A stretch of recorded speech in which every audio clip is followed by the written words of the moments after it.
মুজদালিফায় হেঁটে হেঁটে হেঁটে হেঁটে আসতেছি, তখন রাত। বাপরে বাপ, সেই রাতেও একটার পর একটা পানি। আচ্ছা, মুজদালিফায় আসলাম, রাত্রি কিছু সময় যাপন করলাম এখানে, এশা এবং মাগরিব একসাথে আদায় করলাম। মুজদালিফায় ফজরের নামাজ পড়ে আবার রওনা করলাম, হেঁটে হেঁটে হেঁটে হেঁটে হেঁটে হেঁটে হেঁটে হেঁটে মিনার পাশ দিয়ে জমারাতে আসলাম, শয়তানরে পাথর মারার লেগে। একসাথে বলবেন আল্লাহু আকবার। কারে পাথর মারবো? শয়তানরে। সবাই খুব জলুস নিয়ে হাইটে আসতে, পার চলে না, পার চলে না। একটার পর একটা পানি, একটার পর একটা পানি। এরপরে সূর্য উঠতে লাগলো। আরবের সূর্য তো বুঝতেই পারতেছেন, যত উড়ে তত তাপ, যত উড়ে তত তাপ। শয়তানরে পাথর টাথর মাইরে যখন আসলাম, তখন তার কোনো গাড়ি নেই, হাইটে আসতে হবে হেরেমে। আবার হাঁটা শুরু করলাম, বাপরে বাপ, যত উড়ে তত তাপ, যত উড়ে তত তাপ। হাঁটতে হাঁটতে হাঁটতে হাঁটতে হাঁটতে হাঁটতে হেরেমে আসলাম, একটার পর একটা পানি, একটার পর একটা পানি। তখন বুঝছি যে ঠান্ডা পানি কেন দরকার। আল্লাহ কেন হাউজে কাউসারের পানিটাকে ঠান্ডার কথা বলেন নবীজি, যে বরফের চেয়ে তো বেশি ঠান্ডা হবে সেই পানি। কেন? হাসরের ময়দানে মানুষের কলিজা শুকিয়ে যাবে, তখন এই বরফের মতো ঠান্ডা পানি খাওয়ার সাথে নবী বলেন আমি এক পেয়ালা হাউজে কাউসারের পানি পান করাই দিব, জান্নাতে যাওয়ার আগ পর্যন্ত পানি তৃষ্ণাই আসবে না। সুবহানাল্লাহ।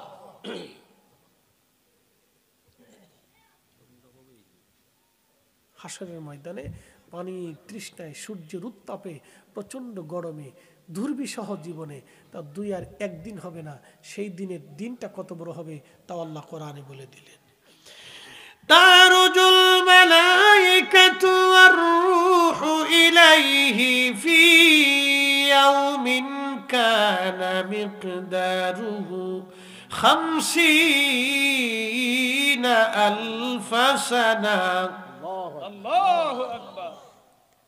দুনিয়ার 1 সেকেন্ড করে 60 সেকেন্ড 1 মিনিট, 1 মিনিট করে 60 মিনিট 1 ঘন্টা, 1 ঘন্টা করে আপনার 24 ঘন্টায় দিন ও রাত, 24 ঘন্টায় দিন ও রাতের 365 দিনে 1 বছর, 1 বছর করে 50,000 বছর পার হইলে 50,000 50,000 50,000 বছর পার হইলে যত বড় হাসরের একটা দিন হবে তত বড়, একটা দিন হবে তত বড়, একটা দিন হবে তত বড়।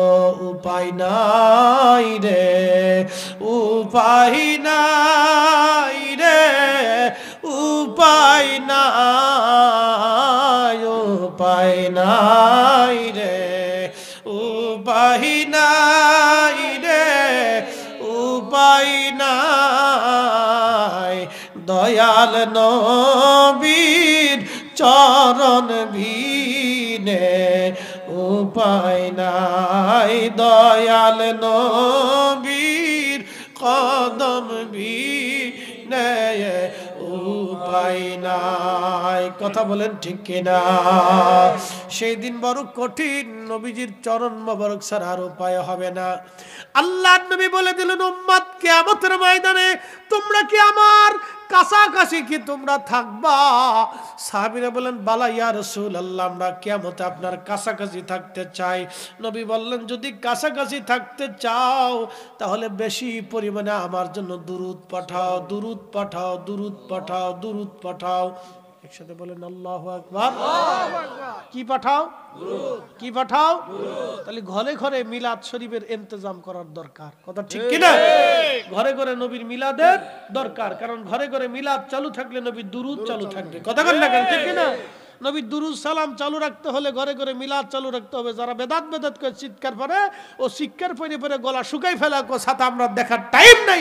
আমরা সুন্নিরা যতদিন বেঁচে থাকবো নবীর দুরূদ সালামকে জমিনে চালু রাখার জন্য ঘরে ঘরে নবীর মিলাদ দিব। কথা বলেন ঠিক না বেটে? এই হাত উঁচু করে বলেন রাজি আছি না নাই? তাকবীর, আল্লাহু আকবার, নারায়ে রিসালাত, ইয়া রাসূলুল্লাহ, আহলে সুন্নাত ওয়াল জামাত জিন্দাবাদ, জিন্দাবাদ, হযরত মাওলানা ফরিদী সাহেব জিন্দাবাদ, জিন্দাবাদ। এসেছেন যত নবী সকলের ইমাম, সালাম নবী তোমায় হাজারো সালাম, ইয়া নবী